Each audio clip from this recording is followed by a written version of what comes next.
Salut les petits potes, bienvenue sur Solaris Japan, votre chaîne YouTube spécialisée dans les reviews de figurines de qualité.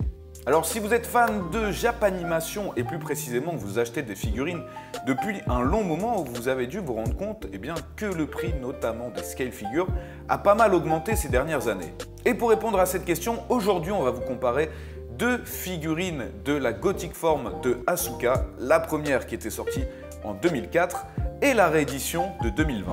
Vous pouvez déjà différencier la nouvelle figurine rien qu'à sa boîte, puisqu'elle a des images plus nettes, des couleurs plus vives et beaucoup plus de détails.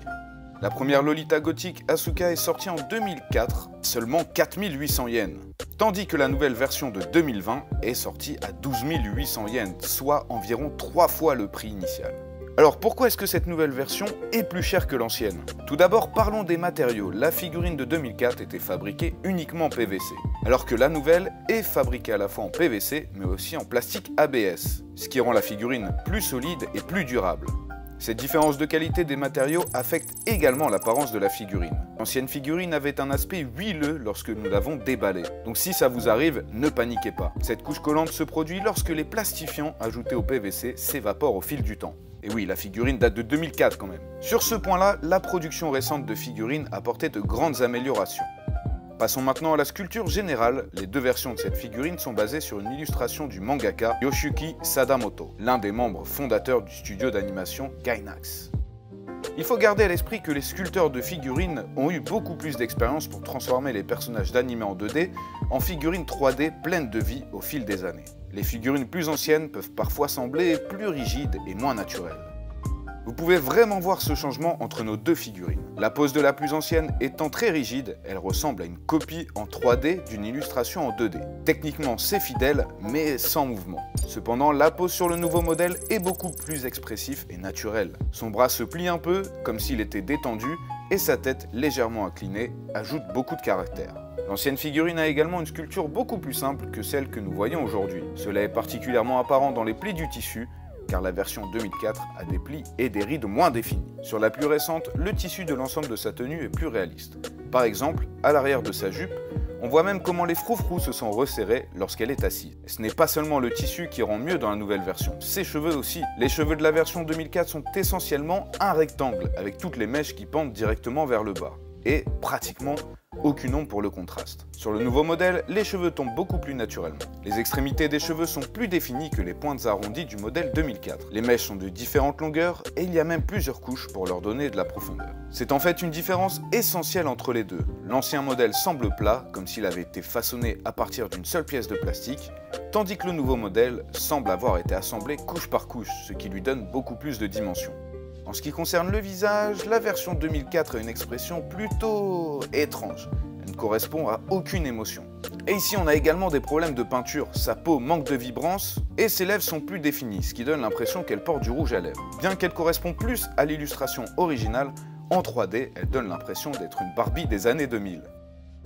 La figurine plus récente a un visage plus typique des personnages animés que nous connaissons et aimons. Ils lui ont donné un look mignon et interpellé grâce à ses grands yeux et sa petite bouche. Alors ok, on a souligné beaucoup d'améliorations pour la nouvelle version de la figurine. Mais il y a aussi des points que celle de 2004 faisait mieux.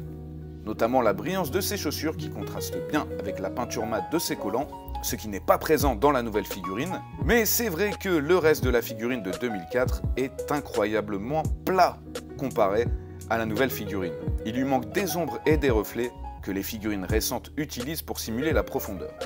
La figurine de 2020 présente des variations de couleurs beaucoup plus subtiles, c'est particulièrement apparent dans ses nœuds et sur ses cheveux. Même sa robe et ses collants ont des reflets qui soulignent l'élasticité et les plis du tissu, rendus plus visibles par le nouveau choix de couleurs bleu nuit sur ses vêtements. Et bien sûr, la différence la plus notable est que le personnage de 2004 a un teint anormalement bronzé, qui ressemble même à de l'auto-bronzant, tandis que la peau de la nouvelle figurine est beaucoup plus pâle, ce qui contraste avec sa tenue sombre et ses cheveux roux. Alors bien sûr, la nouvelle figurine d'Asuka n'est pas comparable au Michelangelo de David, mais il est évident que de plus en plus de fabricants de figurines consacrent du temps à comprendre des choses comme l'anatomie, le volume des cheveux et la façon dont les différents types de tissus se plient.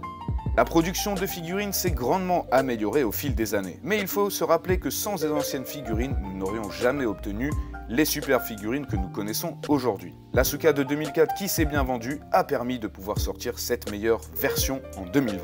Enfin, il faut rappeler que ce n'est pas seulement les prix des figurines qui a augmenté au fil des années, mais le prix général de la vie, notamment à cause de l'inflation et plein d'autres facteurs. Heureusement, même si le prix des figurines ont augmenté, nous pouvons clairement constater que leur qualité a également augmenté. Mais alors toi qui regardes cette vidéo, qu'est-ce que tu en as pensé? Est-ce que tu préfères la nouvelle version mais qui coûte 3 fois plus cher ou l'ancienne version un petit peu plus fade? Si vous avez trouvé cette comparaison utile et que vous souhaitez en savoir plus sur les deux figurines, consultez notre série de blogs en 2 parties sur le sujet. Le lien ainsi que le lien vers les 2 figurines abordées dans la vidéo se retrouvent dans la description. Voilà les amis, j'espère que cette vidéo vous aura aidé et surtout vous aura donné des informations essentielles pour l'achat de vos prochaines figurines. Si c'est le cas, n'oubliez pas de nous soutenir avec un petit like, un abonnement et d'activer la cloche pour ne pas louper les prochaines vidéos. On est présent sur TikTok et Instagram, Solaris Japan. On met à jour nos réseaux sociaux quotidiennement. C'était Lucas, on se retrouve très vite sur YouTube pour une prochaine vidéo. D'ici là, prenez soin de vous et surtout, keep collecting. Ciao.